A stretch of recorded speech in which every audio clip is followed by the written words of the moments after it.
ধর্ষণ মামলায় ময়মনসিংহের হালুয়াঘাট উপজেলার আলোচিত কন্টেন্ট ক্রিয়েটর ইসমাইল হোসেনকে গ্রেপ্তার করে আদালতে পাঠিয়েছে পুলিশ। বুধবার দুপুর ২টায় ময়মনসিংহের চিফ জুডিশিয়াল ম্যাজিস্ট্রেট আদালতে পাঠায় হালুয়াঘাট থানা পুলিশ। মামলায় উপজেলার পশ্চিম কালিয়ানীকান্দা গ্রামের বাসিন্দা মোহাম্মদ সুরুজ আলীর ছেলে ইসমাইল হোসেনকে একমাত্র আসামি করা হয়। এর আগে আজ সকালে স্থানীয় খন্দকপাড়া গ্রামের বাসিন্দা ভুক্তভোগী কিশোরীর মা বাদী হয়ে এই মামলাটি দায়ের করেন।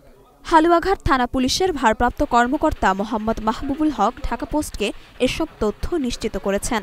গত ৯ জুলাই আমাদের এখানে একজন ভিকটিম ধর্ষণের একটা অভিযোগ নিয়ে আসে ইসমাইলের বিরুদ্ধে। তারপরে আমরা বিধি মোতাবেক মামলা রুজু করি এবং আজকে বিজ্ঞ আদালতে প্রেরণ করা হয়ে থাকে।